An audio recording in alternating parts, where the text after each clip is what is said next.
How come we had almost 89 billion in excess fund? Bakit ho hindi nagamit ng PhilHealth? Siguro simple lang. Kaya Mr. Ledesma, what happened? Why was there an 89 billion excess fund that was declared? Well, nothing personal against you, but principals, as the principal sponsor and author of this landmark legislation, it frustrates me that by now, entering the 5th year of implementation of the Universal Healthcare Act, sana nararamdaman na ito ng taong bayan.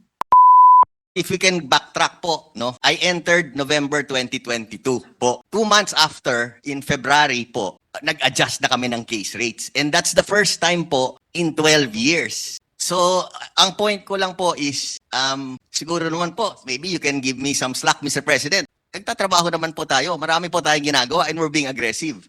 Parang mali rin ata to pin the blame fully on me. Sabi mo, wag ikaw ituturo. But sino ituturo namin? I remind the President of PhilHealth, the resource person, to please answer the question with respect and also to temper his voice, because Senator JV has been very fair in his questioning, and may I remind the resource person to answer the questions directly without any insinuation of disrespect. Yes, Mr. President, before I start my clarificatory questions on the proposed subsidy of PhilHealth, I'd just like to again refresh everybody that the Universal Healthcare Law was passed and signed in 2019. So we're entering the 5th year of the implementation of this landmark legislation. Also, UHC aims to give access to good quality healthcare, genuine healthcare for all Filipinos without the financial burden. Yan po talaga ang intent of the law, no? To give access to good quality healthcare for all Filipinos without the financial burden. Mr. President, I would like to be made of record why this chamber experienced utter shock and collective disappointment when we found out that PhilHealth has readily available excess fund. Naging controversial po ito, no? And of course, I would like to ask our PhilHealth President, ano po ang nangyari, no? How come we had almost 89 billion in excess funds when in fact, Mr. President, I know that most of us here experience that a lot of our constituents, a lot of our kababayans are still lining up, having a hard time paying their hospital bills, going to PCSO, PAGCOR, our senators, mayors, and asking for assistance. Mr. President, every year we always are trying to allocate a higher budget for health, including that of PhilHealth, because we are aware that our country's healthcare spending is rising yearly. Hindi lang po food inflation ang problema ng ating mga kababayan, kundi yung medical inflation din, na taon-taon tumataas ang lahat ng presyo ng gamot and other related medical expenses.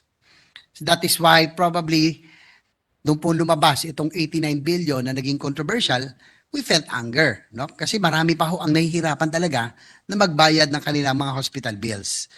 So, pagkatapos natin paglaban na mabigyan ng mas mataas sa pondo, mababaltaan na lang natin na magsusoli sa National Treasury ng excess funds. We cannot blame the Department of Finance, the economic managers, kasi po nandoon din pa po sa gaan natin last year na any excess funds of GOCCs may be tapped for priority programs. So, sa akin po, bakit ho hindi nagamit ng PhilHealth? Siguro simple lang. Kaya Mr. Ledesma, what happened? Why was there an 89 billion excess fund that was declared, even though a lot of our kababayans are still struggling to pay their hospital bills? May I answer, Your Honor? Go ahead, you're recognized. Thank you, and good evening, Your Honors. Just for the record, Your Honor, I've been appointed as PCO of PhilHealth 2 years ago. So it was late November, so this is my second year, my 24th month as PCO. It's been, prior to my appointment, Your Honors, it's been 12 years that the benefit packages of PhilHealth have been enhanced. So, hindi po nagalaw, no? With inflation and everything, hindi po na-adjust or na-enhance yung benefit packages ng PhilHealth. As soon as I was appointed, Your Honors, on my first year, I already made a number of adjustments, no? Specifically, the ones for stroke, ischemic stroke, pneumonia, dialysis, hemodialysis sessions increased to 156, no? And then this year, last February 14, we had a 30% increase almost across the board among our 9,000 case packages. And after that, we also have a lot of other enhancements, no? And every month thereafter, I think for the whole year, marami pong enhancements. So I think the first reason, I would narrow it down to 3 reasons, Your Honors, no? The first reason is, kaya po nagkumpul-kumpul yung pondo, Mr. President, kaya nagkumpul-kumpul po yung pondo is because 12 years po, hindi na-enhance yung case packages. That's number 1. Number 2 po, nagkaroon po tayo ng pandemic for 2.5 years. And because of that po, I think all of us in this room and most of us, dahil napaka-serious yung pandemic, natakot po lumabas sa bahay at pumunta sa ospital at pumunta sa mga doktor dahil baka magkaroon ng COVID, no? So that's the second. The third reason po is kasi by law, and Mr. President, alam na alam to ni Senator JV, no? Yung premium contributions were already set, no? So even if we had a lot of funds in place po, tuloy-tuloy pa rin ang pagkakolekta ng premium contributions.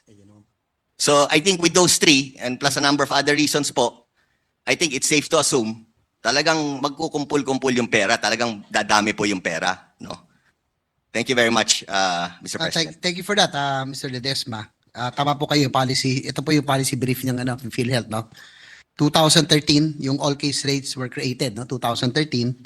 Kaya lang po, yung clamor, nagkaroon ng clamor 2023, but yung case rates adjustments were just fixed itong 2024. No? So, sabi nyo rin, you were appointed 2022, 2 years. Opo.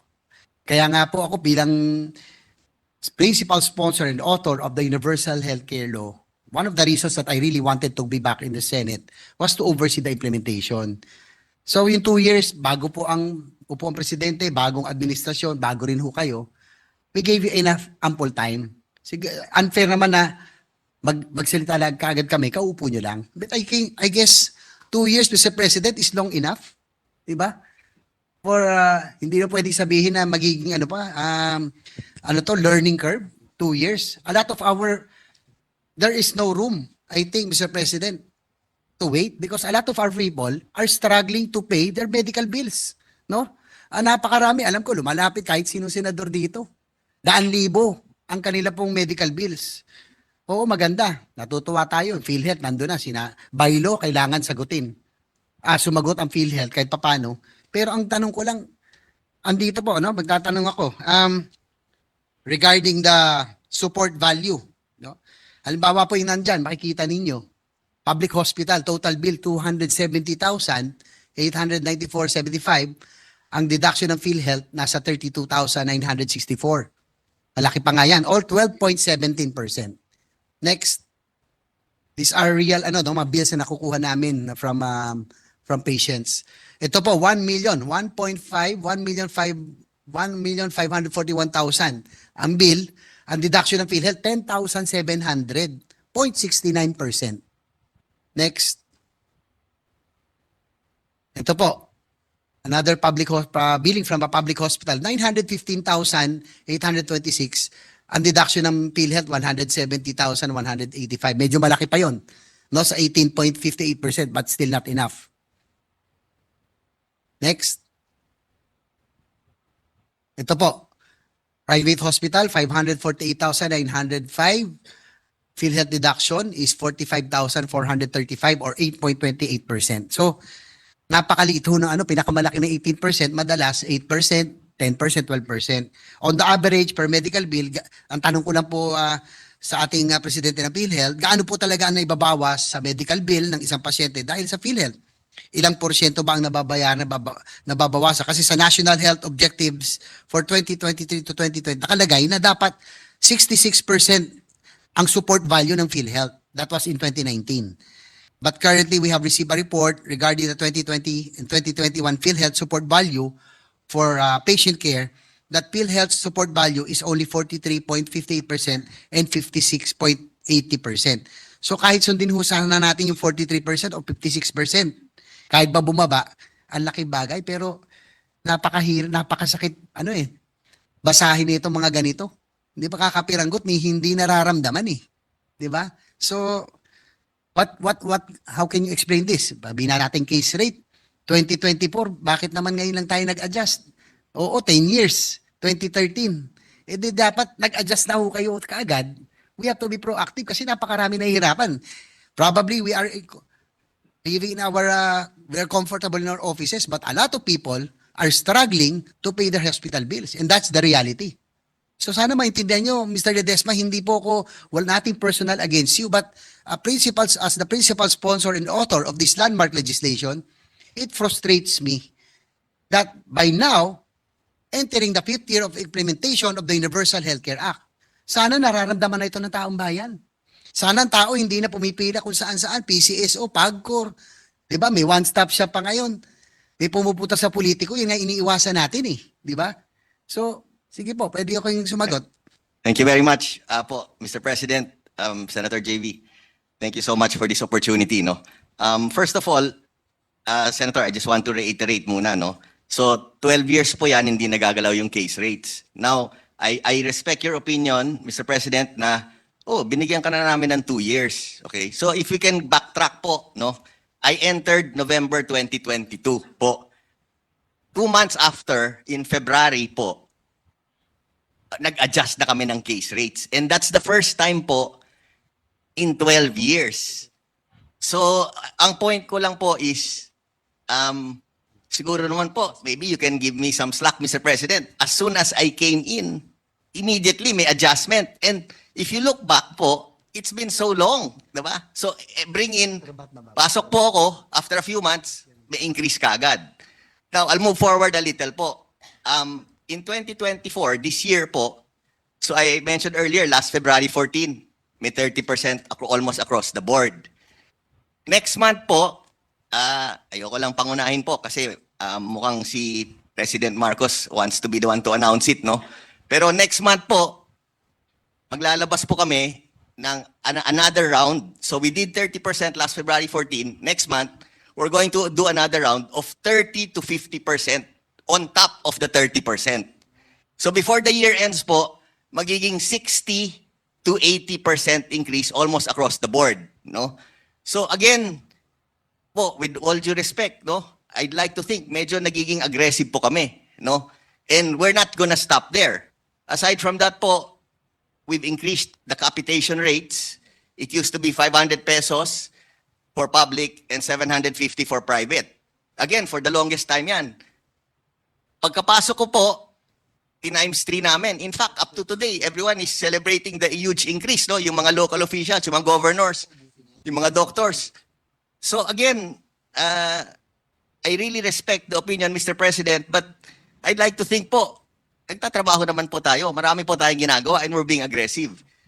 Also, just to add to that, in the last SONA that the President, that we had last July, alam mo, it's been, I think, I don't know how many years namin ni-mention ng PhilHealth in a positive note. Eh, again, sorry, this sounds self-serving, Mr. President, but after the last SONA, almost everybody, including the lawmakers, are saying, wow, ang ganda naman ng PhilHealth. Puro PhilHealth, ah. Parang pinakamaraming hits, pinakamaraming accomplishments, PhilHealth. So I think even our beloved President Marcos acknowledges what we are doing in PhilHealth. No? That's good So to hear. now, again, Mr. President, if I may be allowed, Your Honor. So, yes, I agree po, 2 years is a long time, no? But I think po, with all due respect to your honorable senators, and of course, Honorable Senator JV, Mr. President, parang wag naman sabihin na wala po kaming ginagawa. Kasi, like I said po, within a few months, it's been so long that the case packages have been enhanced. Pagkapasok ko, wala pang 1 quarter, ginalaw na namin. And then, this year, we're going to do something unprecedented, which is unheard of for the longest time. We did 30% across the board, which was already reverberating, and next month, we're going to do another 30 to 50% increase at the minimum, might even be more, no? And we're not gonna stop there because as Senator JV knows, Honorable Senator JV, no? Ang target talaga ng universal healthcare is talagang no copay, walang out of pocket, no? No balance billing. So tuloy-tuloy talaga to, and I'd like to assure this very honorable committee, Mr. President, Senator JV, we will not stop. We will not stop. We will continue to be aggressive, and we will continue to work hard. Thank you very much, Mr. President. Thank you, Mr. President. There was a clamor, no? Buti po, umaksyon kayo. There was a clamor because kasi nga po yung case rates napakababa at napakaliit ng sinasagot. Well, ang ganda hong pakinggan talaga, no? Yung inyong report card, kung babasahin yung financials, PhilHealth is very healthy financially. That is good to hear. But ang tanong ko lang sa inyo, what do you perceive of PhilHealth? Ano ba tingin niyo sa PhilHealth? Is it a financial company? Is it an insurance company? Is it a private corporation that at the end of the year, we are proud na meron tayong 89 billion na reserve fund. Pagmamalaki natin, ng savings natin, 89 billion. Mr. Ledesma, ako po ay matagal na rin po sa public service. Gaya ng presiding officer, nag-mayor po ako. And as an LGU, nag-mayor din si Senator Tolentino, yung pondo po namin pang ospital or for social services, at the end of the year, dapat inuubos yan. Kasi pag may savings ka, ibig sabihin, you're a failure. Ang daming naghihirap ang bumili ng gamot, nakapila, magbayad ng ospital. Ang laki-laki ng savings mo, hindi mo ginamit. Ganun po kami sa gobyerno. When you have a fund for social services, inuubos po yan dapat. Hindi natin dapat ipagmalaki na meron tayong savings. We are not a private corporation, Mr. President. Dapat ba ipagmalaki? 89 billion reserve namin, healthy kami financially. Gayong napakahirap. Ang dami naghihirap, nakapila sa mga ospital. Ito, nalulungkot ako, pinuntahan ko isang dati namin leader. Magkano yung kanilang billing? Halos 1 milyon. Ang sinagot lang ng PhilHealth, kakapiranggot. Wala pa yatang, magkano nga yun? Parang 90,000, 1 million po yung billing. Mr. Ledesma, ano po ang tingin niyo sa PhilHealth? Is it a private corporation? Is it a financial corporation? Or are you a government agency? A government service agency? Can I answer, Mr. President? Apo, go. Thank you. Again, thank you very much, Senator JV. Mr. President, we agree. I agree with all your points, no? First of all, I feel PhilHealth is a health insurance company, no? We are here to provide health insurance to 116 million Filipinos. And actually, I echo everything you said, Senator JV, Mr. President. In fact, paulit-ulit ko sinasabi when I joined PhilHealth, sinasabi ko sa Execom, no? Sabi ko, bakit ang laki ng net income natin? Hindi maganda yan. Kung commercial bank tayo, kung bangko tayo, or business, entrepreneur, maganda yon. Pero for a health insurance company like PhilHealth to have such huge net income is actually a negative. So I agree with, Mr. President, I agree wholeheartedly with Senator JV there. Now, Senator JV, sana I'm asking, no? I'm asking this honorable committee, kasi sinasabi nyo, bakit ganon? May 89.9 billion. I'm the first one among all of us in this room who is not proud that PhilHealth has had a 600 billion cash reserve, no? Now, first of all, pero at the same time, Mr. President, parang mali rin ata to pin the blame fully on me. Why? Kasi again, ulitin ko po, 'di ba? Itong pera na to, it was piling up through the years. Hindi naman, this is all accumulated through a long period of time. Hindi naman pagkapasok ko, tsaka lahat naman. So I think it's wrong to point the finger at me. But anyway, But Mr. President, just to clarify, sabi mo, wag ikaw ituturo. But sino ituturo namin? Mr. President, Ba dapat leadership to? yes, yes, Mr. President. Actually, again, if I may, Mr. President, what I'm just saying is, yes, I take full responsibility po, no? Pero like I said, yung 600 billion na pondo niyan or even yung 89.9 billion, all of this were not accumulated in 1 year or in 2 years. This was in Understand. the fact, diba? So parang kasi po kapapasok lang po natin nung November 2022. But again, I take full responsibility po. Anyway, now to move forward, like I'm saying, aside kasi from the increase in benefit packages, another thing we've done in PhilHealth since I joined po is increase our payments of claims to hospitals, which has been an issue, no? Yung fraudulent claims at saka yung payment ng claims na hindi nababayaran yung mga hospital. Again, kung titignan po natin yung mga numero, ang tataas po ng increases doon. In fact, as of now, as of today, I think we average around 15 to 16 billion a month, no? And all of this, we get commendation letters from both public and private hospitals as we have really moved forward in this area, no? So lastly, what I want to say is, Mr. President, we hear Senator JV's comments and issues loud and clear, no? But I'd like to think po, we are really addressing this directly, no? Because number one, like I said, we have started aggressively enhancing the benefit packages. And if I may add, no, last April for breast cancer, which used to be a 100,000 peso package, we increased it to 1.4 million, no? That's just an example, and a lot of others, no? And every month may mga lumalabas kaming bagong enhancement, no? So Sorry to cut I- you short, Mr. Ledesma. I hear you. Okay po, no? Magandang marinig na nag-increase na po yung benefit packages. That's how it should be. In by law, yung ZPA benefit packages, talaga napakalaki. Ang problema, hindi rin alam ng tao. So kung sinasabi niyong madami ng accomplishment ang PhilHealth, ang tanong ko lang, simple, bakit hindi nararamdaman ng tao at mga pasyente ito? Bakit ang dami pa rin hindi nakikita sa hospital billings? I'm hoping that you would understand also our frustration because pinaghirapan namin ipasa batas na ito. Hindi basta-basta ito. It is an ambitious measure, no doubt. It is talagang ambisyoso ito na to ensure all Filipinos. But, you know, it's a 10-year program. We are already entering the 5th year of implementation. That by now, people should already be feeling it. Oo, nagkaroon ng improvement doon sa out-of-pocket expense, pero kakapiranggot kung titignan nyo, kung titignan nyo yung mga billing na amin po nakikita, kakapiranggot, mukhang hindi man lang na this will hardly make a dent doon sa kanila pong babayarin. Halimbawa po, 1.4 million yung nakikita nyo po dyan. Tapos ang deduction ng PhilHealth, 15,000. Kung mahirap ka, Diyos ko. Sa public hospital pa ito. Di ba? So, siyempre bilang mga author nito kami po, sponsor, sasabihin ng mga tao, ano ba yung batas na pinasa nyo? Hindi namin nararamdaman. I hope that you will understand our frustration because when we passed this law, we were so proud. Not because it's an achievement, but more so because we know that this will be of big help and alleviate the hardships of every Filipino. Alam nyo, nung nag-mayor po ako, doon ko nakita yan. Na isa sa pinakamabigat na pinapasan ng ating makababayan yung medical expenses. Minsan po, alam niyo, naman nag-mayor dito yan, pag umikot ka sa barangay, may ipon po sila, OFW, 5 million yung inuwi. Magkasakit ng cancer ang isa. May dinadialysis. Merong bypass. Ubos kaagad ang inipon.